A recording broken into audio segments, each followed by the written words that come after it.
तो आज की जो हमारी क्लास है वो क्लास है NTA UGC net social work की यूनिट नंबर सेकंड पर।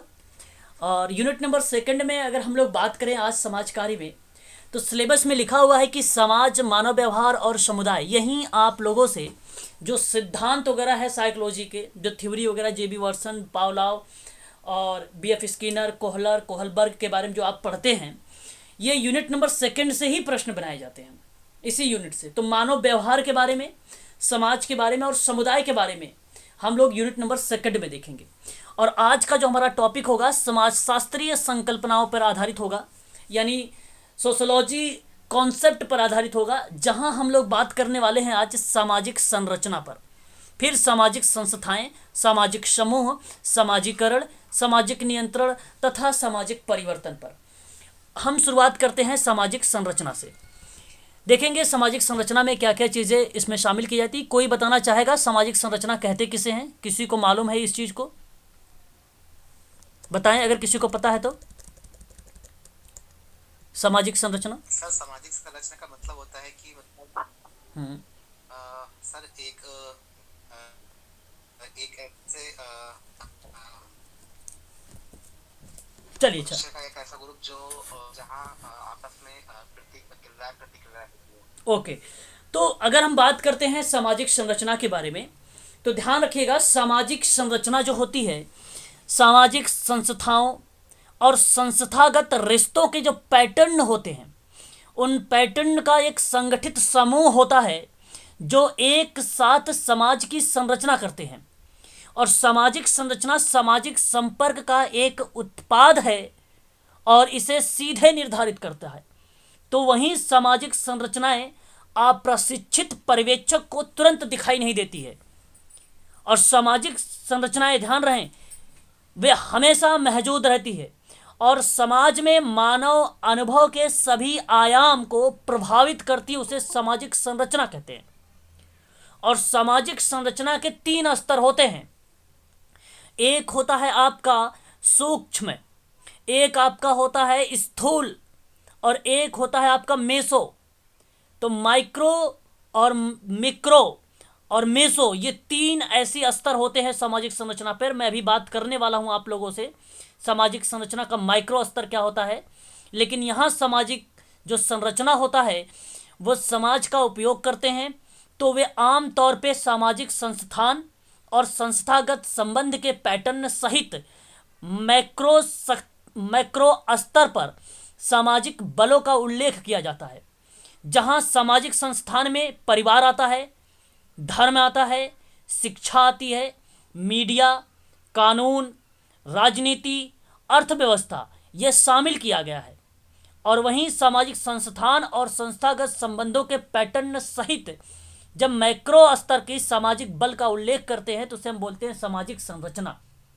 और सामाजिक संरचना एक मूल अवधारणा है जो लंबे समय से समाज की संरचना को परिभाषित करने के लिए अनेक प्रयत्न किए गए हैं।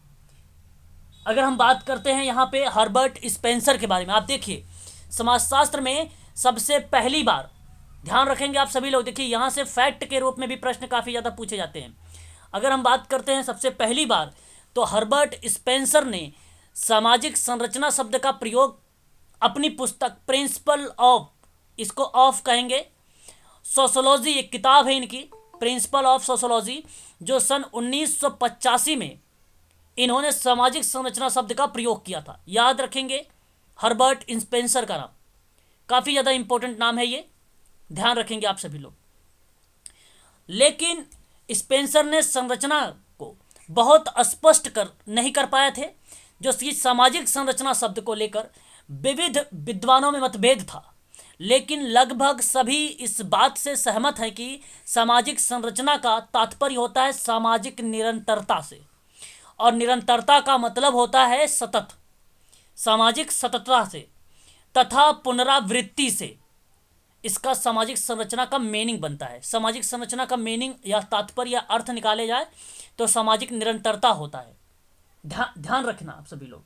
सामाजिक संरचना, सामाजिक संस्था, सामाजिक परिवर्तन आदि विषयों का जो अध्ययन किया जाता है वो समाज शास्त्रीय संकल्पना का उद्देश्य समाज के विषय को समझना या समाज के विषय को समझने के लिए किया जाता है।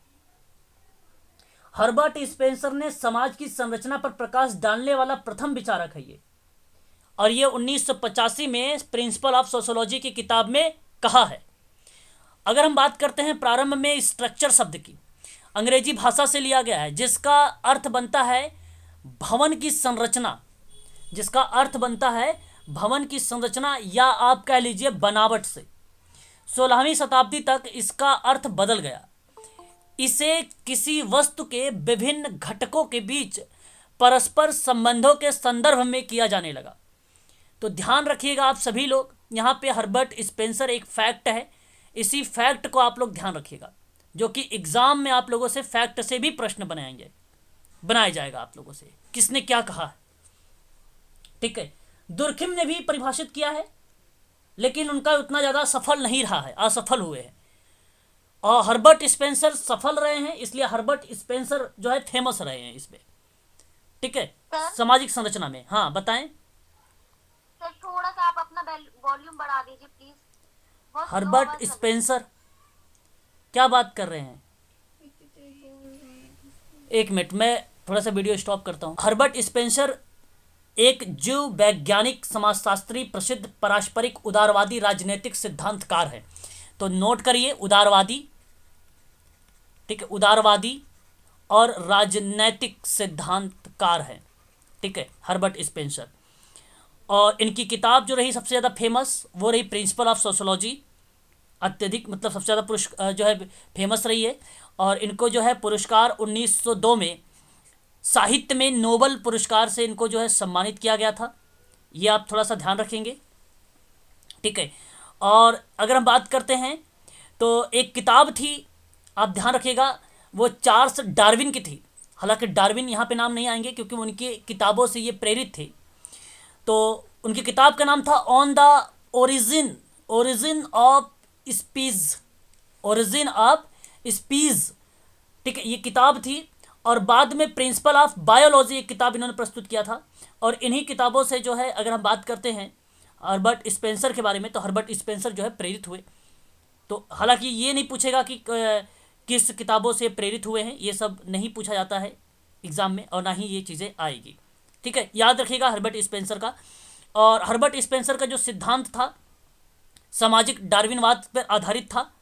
ठीक है, और 1820 और 1903 के बीच में इनका एक कार्यकाल चला था हर्बर्ट स्पेंसर का। और अगर हम बात करते हैं तो इनकी एक औपचारिक स्कूली शिक्षा हुई है। ठीक है, ये इस चीज़ को आप लोग ध्यान रखेंगे। और सोशल स्टैटिक्स एक किताब लिखा था 1850 में।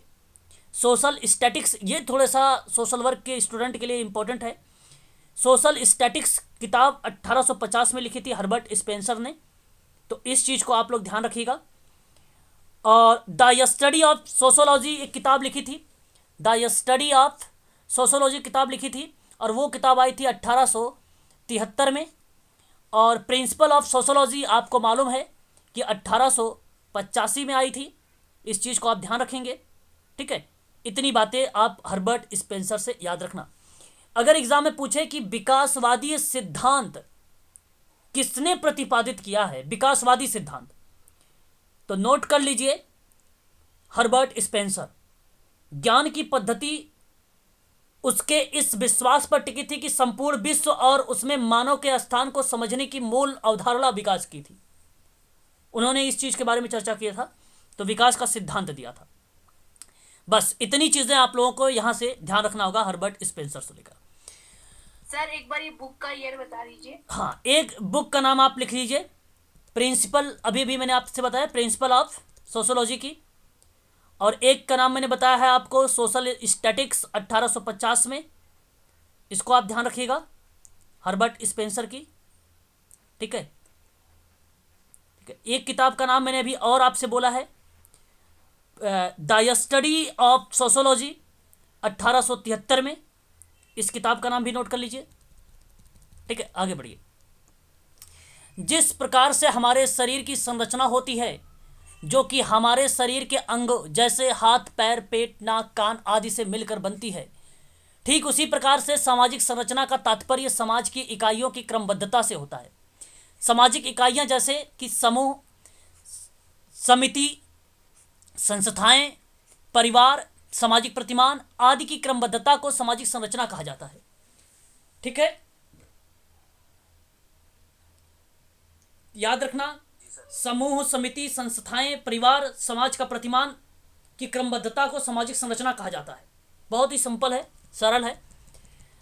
स्पष्ट है कि संरचना शब्द से जो आशय है, जो तात्पर्य है, इकाइयों की क्रमबद्धता से है।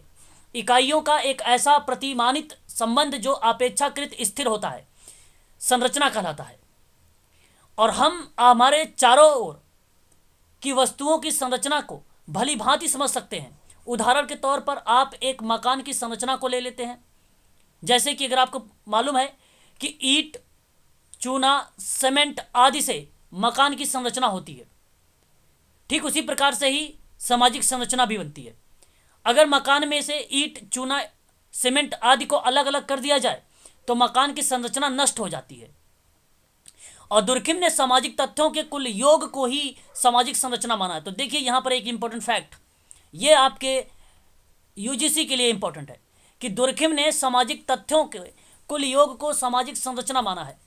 याद रखेंगे। और सामाजिक संरचना किसे कहते हैं, इसे समझने के लिए हम विभिन्न विद्वानों के द्वारा जो परिभाषा दी गई है अब उसको जानेंगे। ठीक है, देखिए यहाँ पे बहुत सारे विद्वान हैं। अगर हम बात करते हैं यहाँ पर रेडक्लिफ ब्राउन के बारे में, देखिए प्रकार्यवाद में रेडक्लिफ ब्राउन का अलग स्टेटमेंट होगा, ध्यान रखेंगे आप सभी लोग। यहाँ अगर हम बात कर रहे हैं सामाजिक संरचना में तो ये अलग इनकी परिभाषा होगी। तो अगर रेडक्लिफ ब्राउन कहते हैं कि सामाजिक संरचना के अंग मनुष्य ही है, स्वयं संरचना संस्था द्वारा परिभाषित एवं नियमित संबंधों में लगे हुए व्यक्तियों का एक क्रमबद्धता है। श्री ब्राउन के अनुसार कि वास्तविक जीवन में हम देखते हैं कि मनुष्य परस्पर सामाजिक संबंधों द्वारा बंधे हुए हैं। वास्तविक रूप में पाए जाने वाले इन संबंधों के द्वारा ही सामाजिक संरचना का निर्माण होता है। तो जो वास्तविक जीवन में हम देखते हैं कि मनुष्य परस्पर सामाजिक संबंधों द्वारा बंधा हुआ है और वास्तविक रूप से पाए जाने वाला इन संबंधों के द्वारा ही सामाजिक संरचना का निर्माण होता है, तो उसे सामाजिक संरचना कहते हैं, ये रेडक्लिफ कहते हैं। अब अगर आपसे पूछा गया कि भाई सामाजिक संबंधों का जाल है, समाज जो है सामाजिक संबंधों का जाल है, तो आप नाम लगाएंगे मैकाइवर एंड पेज का, लेकिन उसी से रिलेटेड कुछ मिल रहा है तो आप नाम लगाएंगे रेडक्लिफ ब्राउन का, जो कि आप यहाँ पे देख सकते हैं कि मनुष्य परस्पर सामाजिक संबंधों पर बंधा हुआ है। अगर आपसे कहेगा कि समाज और व्यक्ति दोनों एक परस्पर संबंध है या अन्योन्याश्रित होते हैं, तो वहां पर नाम लगाएंगे किसका, हैमिल्टन का या मैरी रिचमंड का। अगर आपका विशेषताओं के रूप में देखने को मिलेगा तो नाम लगाएंगे हैमिल्टन का, और अगर आपको परिभाषा के नाम पूछेगा तो नाम लगाएंगे आप मैरी रिचमंड का। और परस्पर सामाजिक संबंधों से बंधा हुआ है तो नाम लगाएंगे रेडक्लिफ ब्राउन का, और अगर समाज सामाजिक संबंधों का जाल है तब नाम लगाएंगे मैकाइवर एंड पेज का। ध्यान रखिएगा, 4 स्टेटमेंट यहां पर मैंने आप लोगों को बताया है जो कि इंपॉर्टेंट है एग्जाम के पॉइंट ऑफ व्यू से। ठीक है, आगे बढ़ते हैं। वहीं अगर हम बात करते हैं टालकाट पार्सन्स महोदय के बारे में, इन्होंने कहा है सामाजिक संरचना परस्पर संबंधित, ध्यान रखेंगे आप सभी लोग, सामाजिक संरचना परस्पर संबंधित संस्थाओं, एजेंसियों, सामाजिक प्रतिमानों तथा साथ ही समूह के प्रत्येक सदस्य द्वारा ग्रहण किए गए पदों तथा कार्यों की विशिष्ट क्रमबद्धता को कहते हैं। तो केवल अगर कीवर्ड्स यहाँ पे अगर आप लोगों को ध्यान रखना है टालकाट पार्सन्स महोदय के बारे में, तो ध्यान रखिएगा ये भी काफ़ी फेमस पर्सन्स हैं। इन्होंने सामाजिक संरचना के जो 4 प्रारूप थे बात किया था। एक का नाम इन्होंने रखा था सार्वभौमिक सामाजिक मूल्य पर, दूसरे का नाम रखा था विशिष्ट सामाजिक मूल्य पर, तीसरे का नाम रखा था प्रदत्त सामाजिक मूल्य, और चौथा नाम इन्होंने रखा था कि अर्जित सामाजिक मूल्य। ये टालकाट पार्सन्स महोदय के 4 ऐसे टाइप भी सामाजिक संरचना में हमें देखने को मिल जाते हैं। ठीक है, याद रखेंगे सामाजिक संरचना। और सामाजिक संरचना के, जी मैडम, सार्वभौमिक सामाजिक मूल्य, विशिष्ट सामाजिक मूल्य, प्रदत्त सामाजिक मूल्य, अर्जित सामाजिक मूल्य, ये 4 ऐसे टाइप इन्होंने बताए थे, याद रखिएगा। और सामाजिक संरचना में अगर किसी का नाम आता है कि सामाजिक संरचना का कॉन्सेप्ट या अवधारणाओं के बारे में, तो भी आप टालकाट पार्सन्स का ही नाम लगाएंगे। हर्बर्ट स्पेंसर ने समाज की संरचना पर प्रकाश डालने वाला प्रथम विद्वान है। अगर प्रथम विद्वान की बात करेगा तो टालकाट पार्सन्स का नाम मत लगाइएगा। अगर प्रथम नहीं है तो टालकाट पार्सन का ही नाम लगाइएगा। ध्यान रखें आप सभी लोग इस चीज का। और टालकाट पार्सन्स ने कहा है कि संस्था हो या एजेंसी हो या सामाजिक प्रतिमान के साथ साथ समूह के प्रत्येक सदस्य या समुदाय के प्रत्येक सदस्य के द्वारा ग्रहण किए गए जो पद होते हैं, जो कार्य होते हैं, वो विशिष्ट क्रमबद्धता में होंगे। तो यहाँ समूह का प्रत्येक सदस्य रखिए ग्रहण को, या समुदाय कह लीजिए प्रत्येक सदस्य की ग्रहणता को, वहीं उनके पद और कार्य को विशिष्ट क्रमबद्ध में होंगे, जहां संस्था और एजेंसियां सामाजिक प्रतिमान के रूप में सामाजिक संरचना बनाती है। यह बनता है परिभाषा सामाजिक संरचना का टालकाट पार्सन्स का। काफी ज्यादा इंपॉर्टेंट है ये नाम। बात करते हैं कार्ल मैनहीम के बारे में। प्रथम विद्वान कौन से बताया? हर्बर्ट स्पेंसर, प्रथम विद्वान हर्बर्ट स्पेंसर सन 1885 में इन्होंने सामाजिक जो है संरचना के बारे में बताया था। आगे अगर हम बात करते हैं यहाँ पर कार्ल मैनहीम के बारे में, सामाजिक संरचना शक्तियों के ताने बाने को कहते हैं। अब सामाजिक ताना बाना जो होता है सामाजिक नेटवर्क होता है। याद रखिएगा, ताने बाने को क्या बोलते हैं? नेटवर्क बोलते हैं। जैसे एक व्यक्ति दूसरे व्यक्ति से जुड़ा होता है और ये व्यक्ति दूसरे व्यक्ति से जुड़ा होता है, ये व्यक्ति इस व्यक्ति से भी जुड़ा हो सकता है।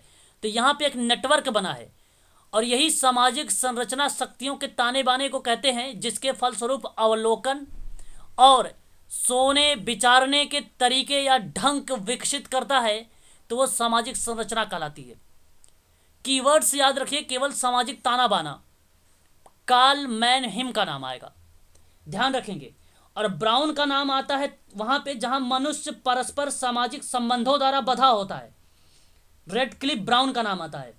टालकाट पार्सन्स का नाम आता है जहां समूह के प्रत्येक सदस्य के द्वारा ग्रहण किए गए पदों और कार्यों को विशिष्ट क्रमबद्धता को बताता है, वो सामाजिक संरचना कहलाती है। और जब कभी नाम आता है कि समाज में समाज जो है सामाजिक संबंधों का जाल है, तो मैकइवरन पेज का नाम आता है। व्यक्ति और समाज एक दूसरे को अन्योन्यश्रित हैं या परस्पर निर्भर हैं, तो नाम आता है हैमिल्टन का, लेकिन ये विशेषताओं के रूप में आएगा समाज कार्य की। अगर परिभाषा का रूप में आएगा तो मैरी रिचमंड का नाम आएगा। ध्यान रखिएगा, ये भी चीज़ें इंपॉर्टेंट है। हर्बर्ट स्पेंसर आप जानते हैं कि इन्होंने ही सामाजिक संरचना का सबसे पहले बताया था, और सामाजिक संरचना को भूमिकाओं के उन परिचित प्रतिमानों के रूप में परिभाषित किया जाता है जो कि मुख्य रूप से समाज कार्य या क्रिया की पूर्ति के लिए संगठित होती है। तो सामाजिक संरचना की जो रोल है, जो भूमिका है, उन परिचित प्रतिमान हो रहे हैं। प्रतिमान का मतलब एक प्रकार से मॉडल को रिप्रेजेंट कर सकते हैं आप, रूल रेगुलेशंस को आप यहाँ पे मेंशन कर सकते हैं आप। उसके रूप में जब आप परिभाषित करेंगे तो वो सामाजिक संरचना बनेगी। और रूल रेगुलेशंस कहीं ना कहीं क्रमबद्धता को बताता है, और आप सब जानते हैं कि सामाजिक संरचना क्रमबद्धता को ही बताती है समाज में। ठीक है, याद रखेंगे। ये हर्बर्ट स्पेंसर हो गए। आगे हम बात करते हैं यहाँ पे हर्बर्ट स्पेंसर के बाद जो है हैरी एम जॉनसन के बारे में। इन्होंने कहा है कि किसी वस्तु की संरचना से हमारा तात्पर्य होता है कि उसके भागों में सापेक्षिक रूप से पाए जाने वाले अस्थायी अंतः संबंधों से है, उसे हम बोलते हैं सामाजिक संरचना। किसी वस्तु की संरचना से हमारा जो मीनिंग बनता है उसके भागों में सापेक्षिक रूप से पाए जाने वाला जो अस्थायी होता है। तो कीवर्ड्स केवल याद रखिए, अस्थायी अंतः संबंध। अस्थायी अंतः संबंध किसको रिप्रेजेंट करता है जहां पे सामाजिक संरचना बनती है? तो हैरी एम जॉनसन का। ठीक है, याद रखिएगा सभी के कीवर्ड्स। मैंने अभी बताया है आपको, जहां बताया है कि परस्पर जो मनुष्य परस्पर सामाजिक संबंधों द्वारा बंधा है, तो रेडक्लिफ का है। टालकाट पार्सन्स में समूह के प्रत्येक सदस्य के द्वारा ग्रहण करना, टालकाट पार्सन्स का है। सामाजिक ताने बाने की बात करना तो कार्ल मैनहीम का नाम आता है। हर्बर्ट स्पेंसर का जो नाम आता है वो सामाजिक कार्य या क्रिया की पूर्ति के लिए होता है, क्रिया की पूर्ति के लिए होता है, वो हर्बर्ट स्पेंसर होता है।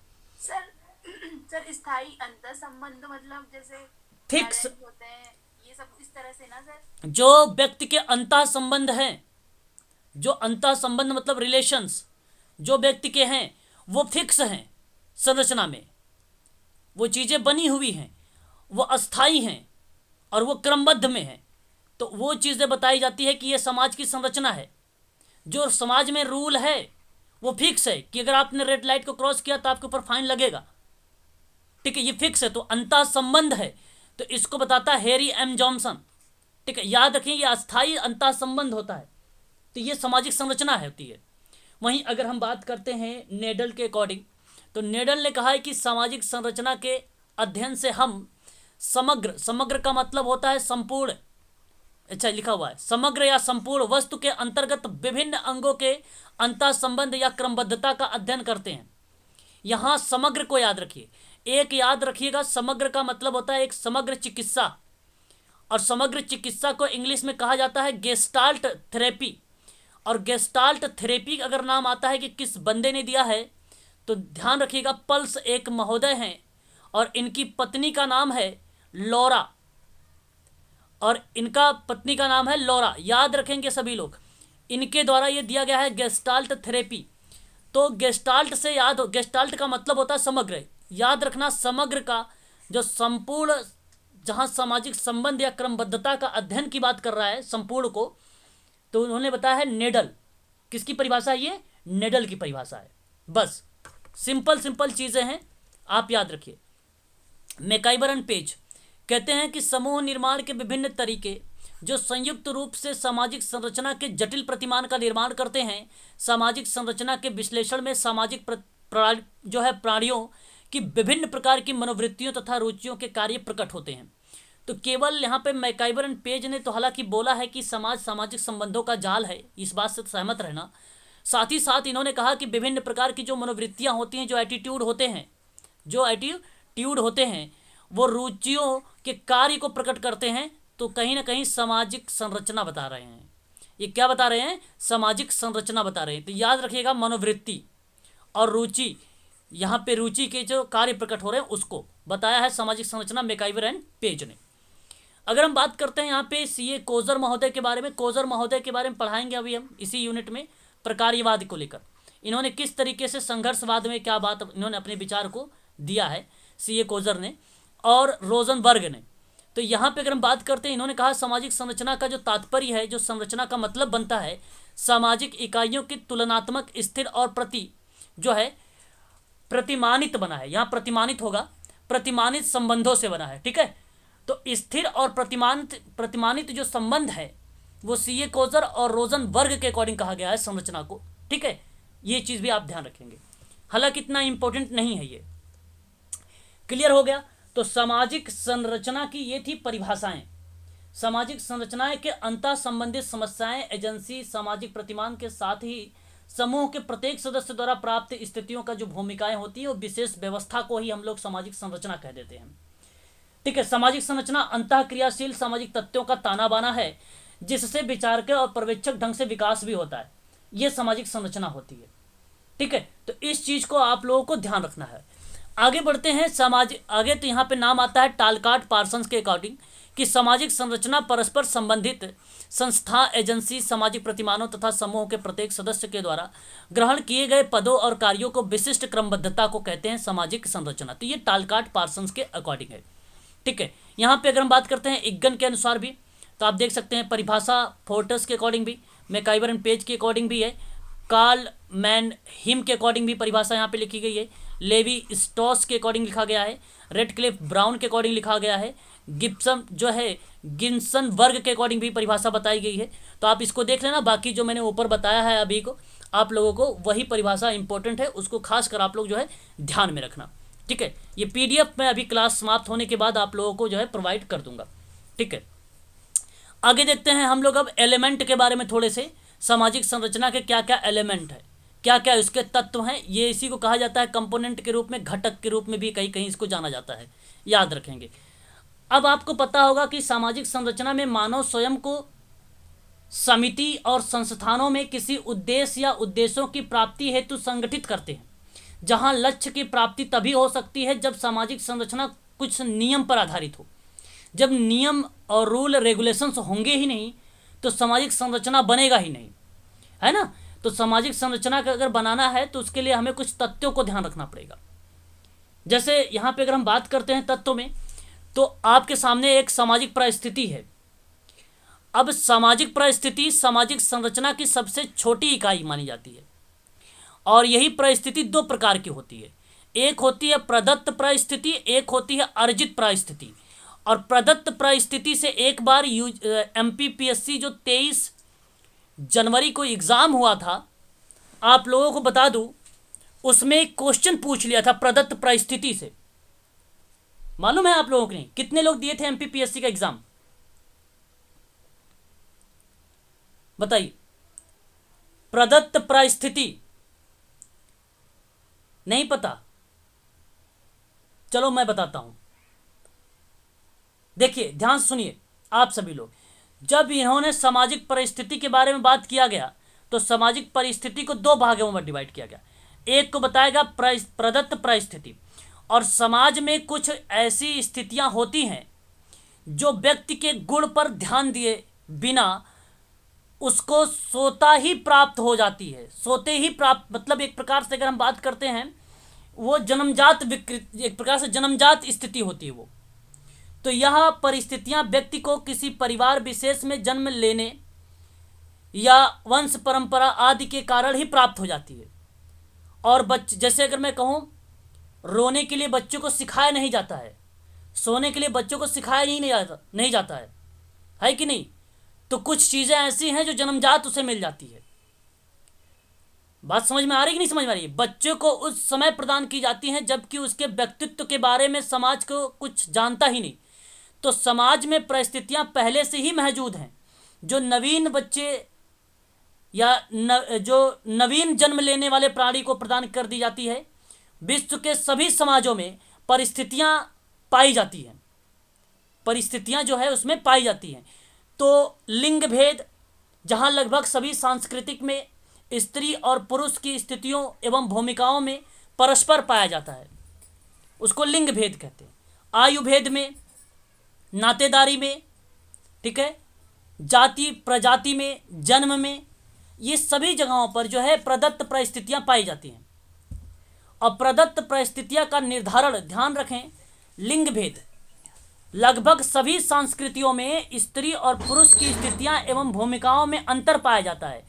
स्त्रियों की तुलना में पुरुष की स्थिति ऊंची मानी जाती है और पश्चिमी संस्कृति में स्त्रियों को कमजोर और कोमल, भावुक, विश्वासी, धार्मिक तथा एक विवाही माना जाता है। ये प्रदत्त परिस्थिति बताती है।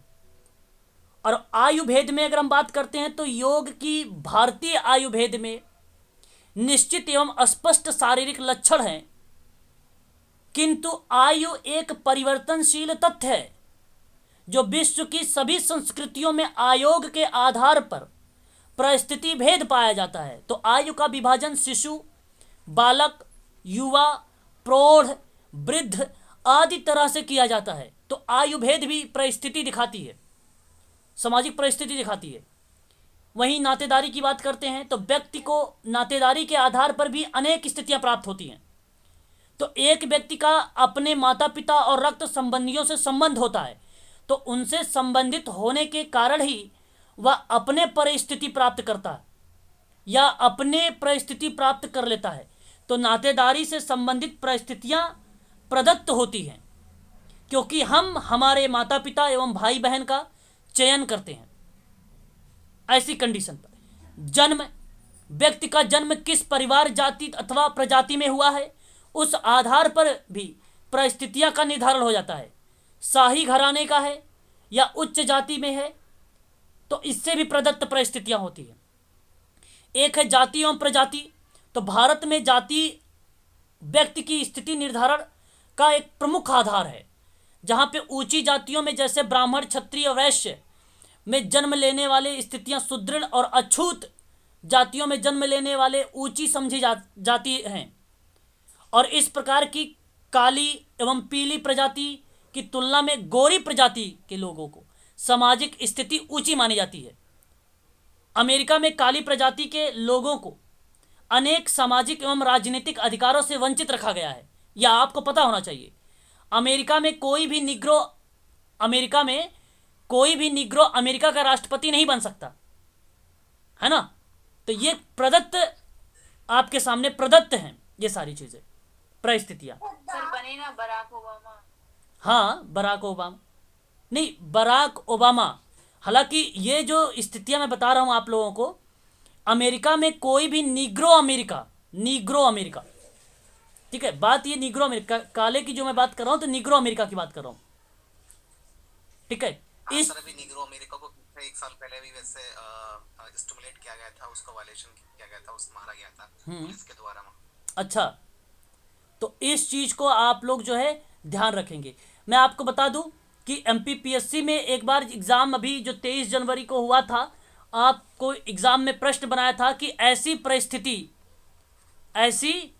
परिस्थिति जो एक शिशु जन्म के साथ प्राप्त करता है या व्यक्ति बिना किसी अपने प्रयास के प्राप्त कर लेता है, तो उसे क्या कहा जाता है? उसे बोला जाता प्रदत्त परिस्थिति कि अर्जित परिस्थिति कि नातेदारी परिस्थिति कि उपरोक्त में से कोई नहीं, तो उसे बोला जाता है प्रदत्त परिस्थिति। एग्जाम में प्रश्न ऐसे ही बनेंगे। इसको एग्जाम में प्रश्न कैसे बनाए जाएंगे? ऐसे बनाए जाएंगे कि ऐसी परिस्थिति। आवाज मेरी ब्रेक हो रही है क्या? मेरी आवाज अगर ब्रेक हो रही है तो एक बार मुझे कंफर्म कर दीजिए। हाँ सर, बहुत हो रही थी। ओके। सर आज थोड़ा डिस्टरबेंस तो है आपके वॉल्यूम। प्रश्न जो एग्जाम में बनेंगे वो चीज को आप लोग जो है ध्यान रखना। इस तरीके से यहां से भी एग्जाम में जो है प्रश्न स्टार्ट बनते हैं। अच्छा, एक है आपका दूसरी जो है परिस्थिति, जिसमें बताया गया है कि अर्जित परिस्थिति के बारे में। दूसरी के बारे में अर्जित क्या होता है कि अगर हम बात करते हैं समाज में कुछ प्राइज स्थितियां ऐसी भी होती हैं जिन्हें व्यक्ति अपने गुण, योग्यता एवं क्षमता के आधार पर प्राप्त करता है। यह अर्जित परिस्थिति कहलाती है। ध्यान रखना है, केवल इतना। तो एक सामाजिक पद जिसे व्यक्ति अपनी इच्छा एवं प्रतिस्पर्धा के द्वारा प्राप्त करता है, अर्जित परिस्थिति के नाम से जाना जाता है। शिक्षा हो गया, व्यवस्था, संपत्ति, संचय, विवाह, श्रम विभाजन आदि का जो संबंध है वह अर्जित परिस्थितियों से है। आधुनिक समाज में जहां जन्म के स्थान पर व्यक्ति के गुणों को अधिक महत्व दिया जाता है, वहां अर्जित परिस्थिति अधिक पाई जाती है। इस चीज को आप लोग ध्यान रखेंगे। इसका आधार संपत्ति होगा, व्यवसाय होगा, शिक्षा होगी, ये सारी चीजें आप लोग ध्यान रखना। राजनीति, सत्ता होगा, विवाह होगा, विवाह और उपलब्धि, ठीक है। ध्यान रखेंगे, यहां से भी प्रश्न बनते हैं। आपका सामाजिक संरचना के जो तत्व थे, सामाजिक परिस्थितियां क्लियर हुई। यहां पे 2 टाइप की बनती हैं। आगे बढ़ते हैं सामाजिक भूमिका को लेकर। दूसरी पॉइंट हमारे सामने है सामाजिक भूमिका। परिस्थिति के अनुसार व्यक्ति में जिस व्यवहार की आशा की जाती है उसे भूमिका कहते हैं। सामाजिक संरचना का यह एक महत्वपूर्ण तत्व है। भूमिका का संबंध व्यक्ति के कर्तव्यों और शक्तियों से होता है, उसे कहा जाता है सामाजिक भूमिका। उसको क्या बोला जाता है? सामाजिक भूमिका। तो याद रखेंगे, सामाजिक भूमिका भी आप सभी के लिए इंपॉर्टेंट है, ठीक है। क्लियर? यहां तक कोई डाउट पूछ लीजिए।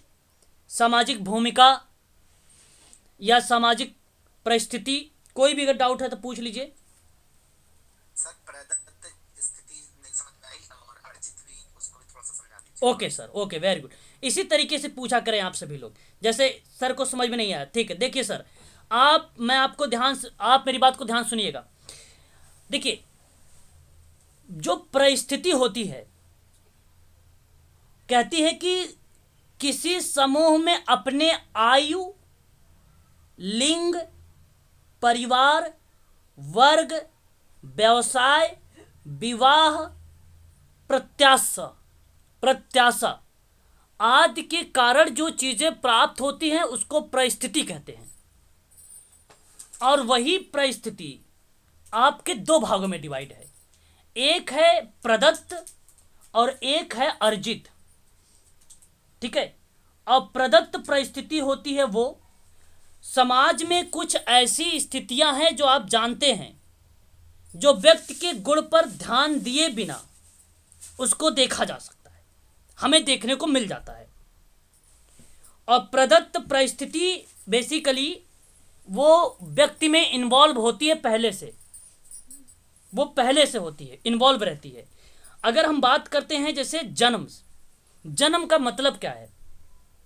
जन्म, व्यक्ति का जन्म किस परिवार, जाति अथवा प्रजाति में हुआ है, इस आधार पर जो परिस्थितियां बनती हैं उसको बोला जाता है कि ये प्रदत्त परिस्थिति है, उसे प्राप्त है, कि बड़े घराने का है, उच्च जाति का है कि नीचे जाति का है, ये हमें देखने को मिल जाती है प्रदत्त में।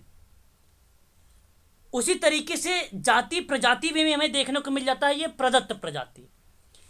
उसी तरीके से हमें इन सारी चीज़ों को भी देखने, अगर आपसे कभी एग्जाम में मान लीजिए क्वेश्चंस बनते हैं, सपोज मेरी बात को ध्यान से समझने की कोशिश करिएगा, प्रश्न में बनते हैं कि भाई ऐसी परिस्थिति जो एक शिशु, सर मेरी बात को समझिए अच्छे से, जो एक शिशु जन्म के साथ प्राप्त करता है या व्यक्ति बिना किसी अपने प्रयास से प्राप्त कर लेता है, जैसे रोना, ठीक है, सोना, ये मूलदत्त प्रजाति है। हाँ, तो एक शिशु जन्म के साथ प्राप्त कर लिया ये, और व्यक्ति बिना किसी प्रयास से प्राप्त कर लिया ये, तो वो प्रदत्त होता है। वो क्या होता है? प्रदत्त होता है। और अगर आपसे कहता है कि व्यक्ति अपने गुण और योग्यता के क्षमता के आधार पर, जैसे आपने अपने गुण और क्षमता के आधार पर नेट जेआरएफ लाएंगे, तो वो अर्जित होगी आपकी। वो क्या कहलाएगी? आपकी अर्जित कहलाएगी। तो अर्जित में संपत्ति आप कर सकते हैं, व्यवसाय बोल सकते हैं, आप डॉक्टर बन जाइए, आईएएस बन जाइए, इंजीनियर बन जाइए, तो ये आपका व्यवसाय है ना। तो आपने अर्जित किया है, ये आपको मिला नहीं है, ये शिक्षा हो गई, आपने अर्जित किया है, आपने एमएसडब्ल्यू किया है, अर्जित किया है आपने।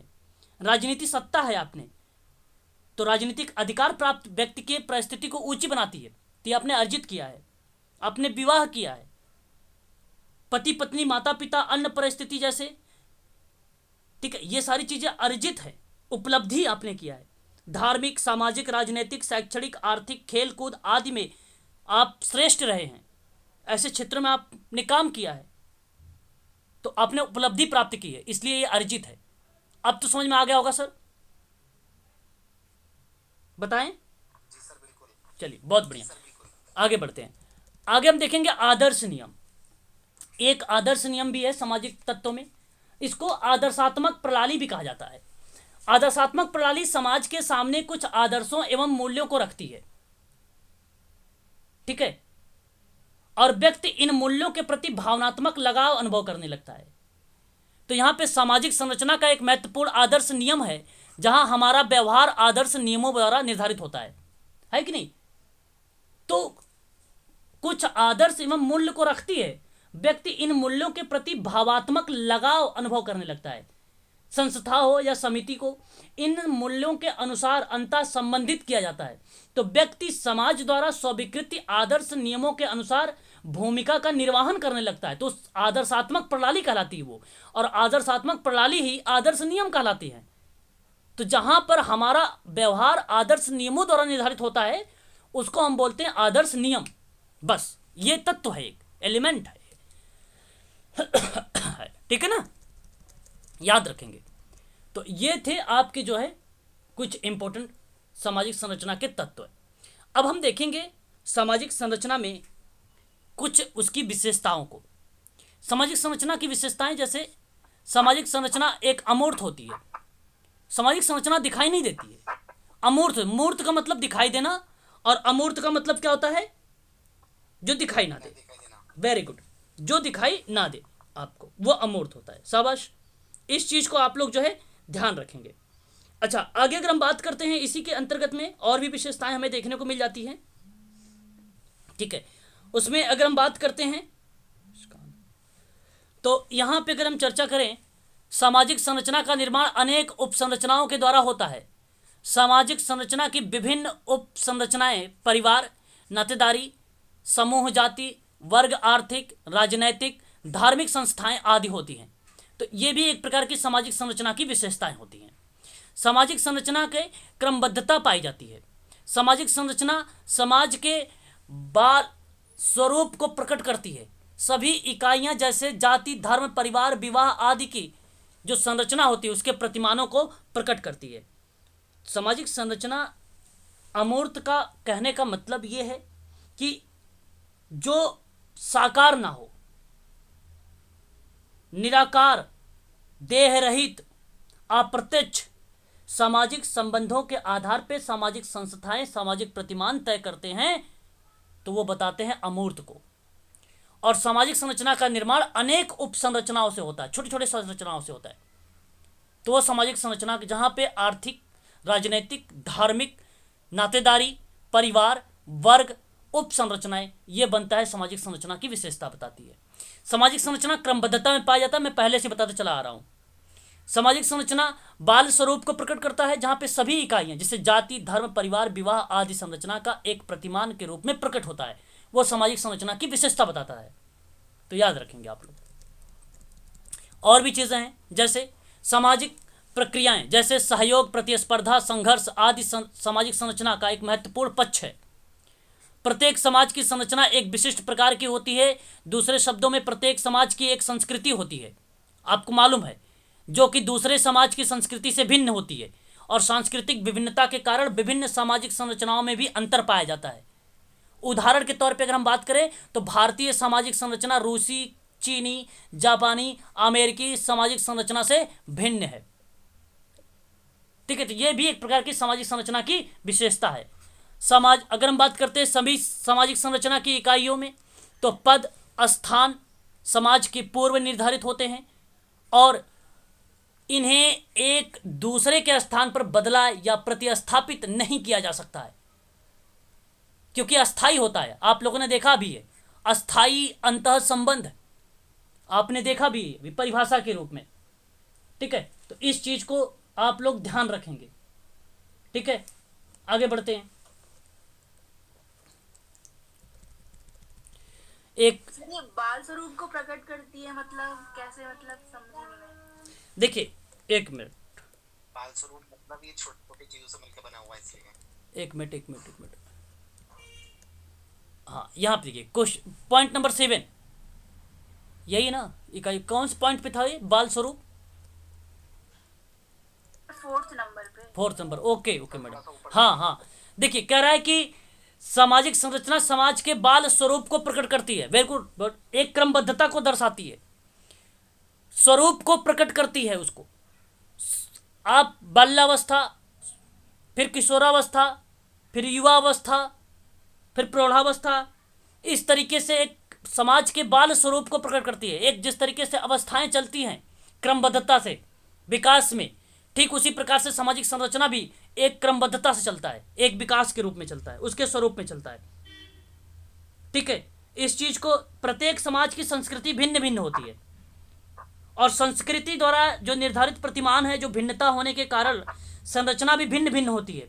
तो सामाजिक संरचना की प्रकृति उसके अंगों पर निर्भर करती है और अंगों का जो स्वरूप होता है समाज में अलग अलग होता है, इसलिए सामाजिक संरचना में विभिन्नताएं भी पाई जाती है। ठीक है, इस चीज को ध्यान रखेंगे। आगे बात करते हैं, अगर हम लोग एक बार बात कर लेना मुस्कान से, सामने वाले आंटी। ठीक है, अगर हम बात करते हैं यहाँ पे नेक्स्ट पॉइंट पे कि सामाजिक संरचना में स्थिरता होती है, फिर भी उसमें समय के अनुसार परिवर्तन होते रहते हैं। याद रखेंगे, सामाजिक संरचना में संगठन और विघटन दोनों के तत्व पाए जाते हैं, ये भी आपको ध्यान रखना होगा।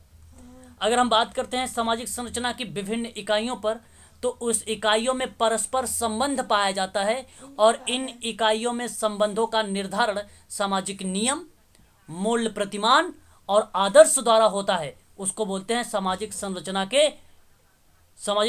की विशेषताएं, जहां पर विभिन्न इकाइयों में परस्पर संबंध पाए जाते हैं और इकाइयों में संबंधों का निर्धारण होता है और सामाजिक नियम बनते हैं, मूल्य प्रतिमान बनते हैं और आदर्श बनते हैं, वो कहलाते हैं सामाजिक संरचनाएं।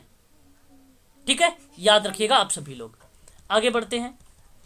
अब यहाँ पे देख सकते हैं आप लोग, आपको पता भी है कि सामाजिक संरचना के अमूर्त होती है। अमूर्त का जो मतलब अर्थ बनता है, एक प्रकार से अगर हम बात करें अमूर्त का, अर्थात कि जो कि मूर्त या साकार ना हो, निराकार हो, देह रहित हो, निरन्वय हो, अप्रत्यक्ष हो, सामाजिक संबंधों का आधार सामाजिक संस्थाएं और सामाजिक प्रतिमान तय करते हो, तो वो अमूर्त कहलाते हैं।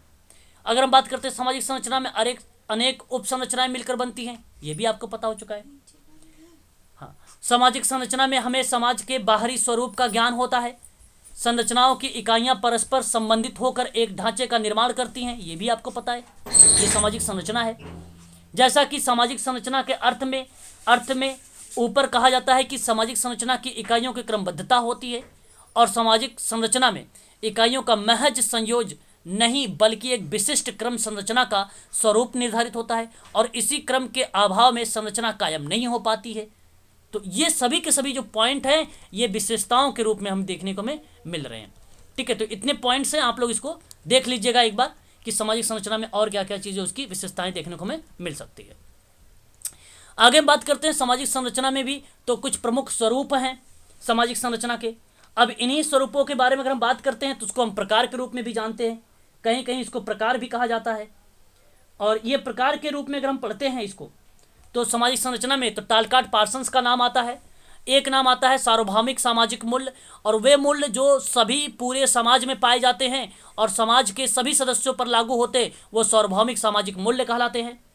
बहुत ही सिंपल है, बहुत ही सरल है, आपको पता हो गया होगा सार्वभौमिक सामाजिक मूल्य। दूसरी तरफ अगर हम बात करते हैं विशिष्ट सामाजिक मूल्य किसको कहते हैं टालकाट पार्सन के अकॉर्डिंग, तो वे मूल्य जो किसी समाज के विशेष तक ही सीमित होते हैं उसे विशिष्ट सामाजिक मूल्य कहते हैं। ये भी इजी है, ये भी समझ में आ गया होगा। आगे अगर बात करते हैं अर्जित को लेकर, तो अर्जित सामाजिक मूल्य इन मूल्यों का संबंध व्यक्ति के प्रयत्नों द्वारा प्राप्त किए गए पदों को होता है या पदों से होता है। तो जहाँ पे मूल्यों का संबंध व्यक्ति के प्रयत्नों द्वारा प्राप्त किए गए पद से होता है वो अर्जित होता है। जी क्या करें, फिर से रिपीट करिए, हमने सुना नहीं। 5 सेकंड के लिए 5 सेकंड के लिए वीडियो स्टॉप कर दीजिए, वॉइस ब्रेक हो रही है। तो स्टार्ट करते हैं। यहाँ देखें अगर हम लोग तो टालकाट पार्सन्स के महोदय के अकॉर्डिंग ये जो 4 टाइप है इसको आप ध्यान रखिएगा। सार्वभौमिक सामाजिक मूल्य जो पूरे समाज में लागू, विशिष्ट जो किसी विशेष तक सीमित हो वो आपका विशिष्ट होता है, जो अर्जित होता है वो मूल्य का संबंध व्यक्ति के प्रयत्नों द्वारा प्राप्त किए गए पदों से होता है, और जो प्रदत्त होता है वे मूल्य जिनका संबंध जन्म एवं परंपरा द्वारा निर्धारित होता है वो प्रदत्त सामाजिक मूल्य कहलाता है। तो ये चीज़ आप लोग ध्यान रखेंगे, ये 4 टाइप के हैं जो टालकाट पार्सन्स महोदय के द्वारा ये बातें कही गई हैं, बताई गई हैं। आपको एक चीज़ बता दूं, जो विशिष्ट अर्जित जो विशिष्ट सामाजिक मूल्य है, यहाँ पे जो विशिष्ट सामाजिक मूल्य है आपको, इसी सामाजिक मूल्य में टालकाट पार्सन्स ने प्राचीन भारतीय और चीनी समाज को इसी श्रेणी के प्रतिमान को माना था और कहा था कि वे मूल्य किसी समाज विशेष तक ही सीमित होते हैं तो वो विशिष्ट सामाजिक मूल्य होते हैं। तो प्राचीन भारतीय में वो चीनी समाज को इस श्रेणी का प्रतिमान माना गया है। लेकिन मैक्स वेबर ने इसी में मैक्स वेबर का नाम आता है, कन्फ्यूजियन चीनी सामाजिक संरचना का जो चित्र प्रस्तुत किया है वह भी इसी श्रेणी के अंतर्गत आता है। तो नोट कर लीजिएगा, कन्फ्यूजियन चीनी सामाजिक संरचना इसी विशिष्ट अर्जित प्रतिमान के अंतर्गत विशिष्ट सामाजिक मूल्य के अंतर्गत पाया जाता है। इसको आप लोग ध्यान रखिएगा, यहाँ पर एक इंपॉर्टेंट पॉइंट था, मैंने आपको बता दिया। बाकी इसमें कोई ज़्यादा इंपॉर्टेंट नहीं है, केवल याद रखना है सामाजिक संरचना के कौन कौन से टाइप हैं। तो कंफ्यूजियन चीनी वाला किसने max weber, ma'am max weber ने बोला था, ठीक है, मैक्स वेबर, ठीक है, याद रखेंगे मैक्स वेबर, ठीक है।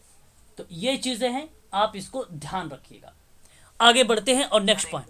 जी सर एक बार सेंटेंस को रिपीट कर दीजिए। देखिए मैं आपको बता रहा हूँ, पार्सन्स ने प्राचीन भारतीय, जो मैक्स वेबर का, हाँ आ रहा हूँ, उसी पा रहा हूँ, मैं रिपीट कर रहा हूँ, प्राचीन भारतीय और चीनी समाज को इस श्रेणी का जो प्रतिमान माना है वो नाम लगाना टालकाट पार्सन्स को विशिष्ट सामाजिक मूल्य में। और जहाँ पे कन्फ्यूजियन मैं लिख देता हूँ, कन्फ्यूजियन कन्फ्यूशियन चीनी सामाजिक संरचना का जो चित्र प्रस्तुत किया है, चीनी सामाजिक संरचना का जो चित्र प्रस्तुत किया है वो मैक्स वेबर ने इसी विशिष्ट सामाजिक मूल्य में किया है, विशिष्ट अर्जित प्रतिमान में किया है, याद रखिएगा। ठीक है, चलिए आगे बढ़ते हैं। उपर्युक्त मूल्यों के आधार पर सामाजिक संरचना के 4 स्वरूप पाए जाते हैं। अब यही स्वरूपों के बारे में हमने अभी बात किया है। सार्वभौमिक प्रदत्त प्रतिमान, सार्वभौमिक अर्जित प्रतिमान, विशिष्ट प्रदत्त प्रतिमान और मिश्रित अर्जित प्रतिमान। अब आपको ये मालूम होगा कि सार्वभौमिक प्रदत्त प्रतिमान क्या है। तो सार्वभौमिक जो प्रदत्त प्रतिमान है वो सामाजिक संरचना के अंतर्गत मूल्य अभिमुखीकरण के तत्वों पर आरोपण के तत्वों का प्रधानता होती है। व्यक्ति के जो कार्य हो उन कार्यों पर प्रदत्त मूल्यों का प्रभाव पड़ता है, वर्तमान में नहीं बल्कि अतीत के भविष्य के आदर्श का इस प्रतिमान में अंतर्निहित होता है। तो वर्तमान से संबंधित नहीं है ये आपका सार्वभौमिक प्रदत्त, ये चीज याद रखिएगा। और ये भी पता है टालकाट पार्सन्स का ही है, टालकाट पार्सन्स का ही है, नोट रखें, पार्सन्स का ही है ये। ठीक है, अच्छा, सार्वभौमिक अर्जित प्रतिमान क्या होता है? जहां पे उन मूल्यों का प्रतिमानों का मिश्रण होता है जो नातेदारी, समुदाय, वर्ग, प्रजाति आदि का अधिकांशतः निर्मित सामाजिक संरचना के मूल्यों के कभी कभी विरोधी होते हैं, तो वो सार्वभौमिक अर्जित प्रतिमान कहलाते हैं। तो समाज में गतिशीलता की कमी और रूढ़िबद्धता को जो बढ़ाती है वो है अर्जित प्रतिमान। अगर वहीं हम बात करते हैं विशिष्ट प्रदत्त प्रतिमान के बारे में, तो विशिष्ट प्रदत्त प्रतिमान कौन सा होता है? तो मैं आपको बता दूं कि इस प्रकार की संरचना में रक्त संबंध और स्थानीय समुदाय पर आधारित होता है ये। ठीक है, याद रखिए, रक्त संबंध और स्थानीय समुदाय पर आधारित समूह पाया जाता है विशिष्ट प्रदत्त प्रतिमान में। ठीक है, याद रखिएगा। और इसमें पार्सन्स ने कहा है कि स्पेन की सामाजिक संरचना इसी श्रेणी में आती है, विशिष्ट वाले में। स्पेन की संरचना कहां पे आती है? स्पेन की संरचना किसमें आती है? विशिष्ट में आती है। ठीक है, स्पेन की संरचना, और ये पार्सन्स ने बोला है, याद रखिएगा आप लोग। ठीक है, स्पेन की। और एक आपकी है जो है विशिष्ट अर्जित कह लीजिए या मिश्रित कह लीजिए, बात दोनों एक है, ऑब्लिक करके विशिष्ट भी लिख लीजिए। यहां पे अर्जित मूल्यों को विशिष्टवाद के साथ ही मिश्रित होता है। यहाँ पे सर ये स्पेन की संरचना सर मतलब कैसे आती है? मतलब जो उनका जो एक प्रकार का जो संरचना है, जो उनका चित्र है, जैसे जो उनका रूल रेगुलेशंस, जो सारी चीजें शामिल की गई है, जहां पे हम बात करते हैं रक्त संबंध और स्थानीय समुदाय, जहां पे नैतिकता की बात करते हैं, सामाजिक संगठन के लिए आवश्यक जहां पे मानते हैं, जिसमें व्यक्तिवादिता का विकास होता है, परंपरावादी का विकास होता है, वो स्पेन का है, वो स्पेन की सामाजिक संरचना है। ठीक है, वो स्पेन की प्रत्येक सदस्य के लिए यह आवश्यक होता है कि वह किसी न किसी प्रकार के कार्य में अपने को लगाए रखे, और ये स्पेन की एक प्रकार की वो है, गुण है, एबिलिटी है उसकी। तो ये स्पेन की एक प्रकार की पाई जाती है इसमें संरचना। ठीक है, याद रखिएगा। ठीक है, ध्यान रखिएगा।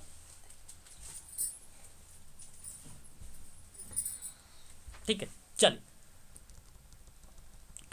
अब सामाजिक संरचना के स्तर।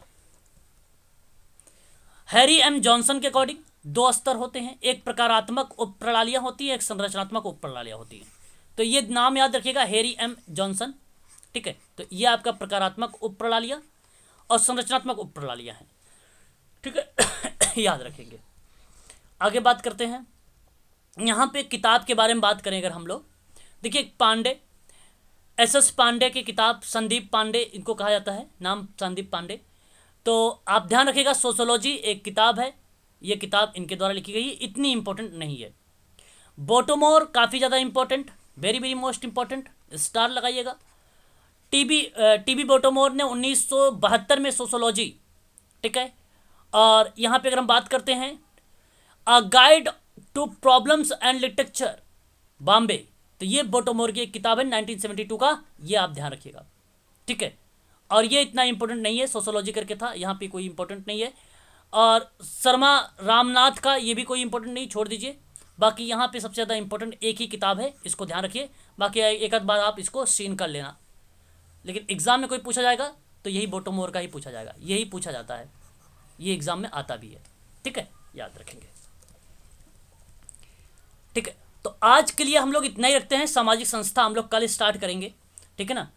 अभी अगर आप लोगों को सामाजिक संरचना में कोई अगर डाउट बन रहा है कुछ भी, तो आप मुझसे ज़रा पूछ लीजिए सामाजिक संरचना के, कोई भी अगर डाउट आप लोगों को बन रहा है सामाजिक संरचना के। सर दुर्खिम का जो आपने बताया था सिंगल कीवर्ड में, सर इसका हाँ, दुर्खिम ने जो बताया सामाजिक संरचना को, उन्होंने कहा कि असफल प्रयत्न किया, मतलब एक प्रकार से उसने कोई सफलता का कोई प्रयास नहीं किया था सामाजिक संरचना की व्याख्या करने पर हर्बर्ट स्पेंसर जितना, तो इसलिए दुर्खिम का इसमें नाम नहीं आता। लेकिन दुर्खिम की जो परिभाषा रही सामाजिक संरचना में वो असफल रही, बस इतना नाम आता है केवल दुर्खिम का सामाजिक संरचना में।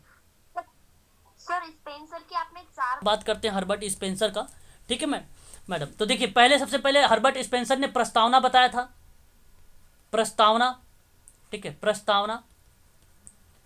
उसके बाद उन्होंने विषय के बारे में बात किया था, विषय स्थापन। फिर उसके बाद तुलना की बात किया था उन्होंने, कंपेयर। फिर उसके बाद इन्होंने सामान्यीकरण की बात किया था, और पंचपदी, और लास्ट में प्रयोग। तो ये बेसिकली थोड़ा सा इम्पोर्टेंट रहा है पंचपदी हर्बर्ट स्पेंसर का।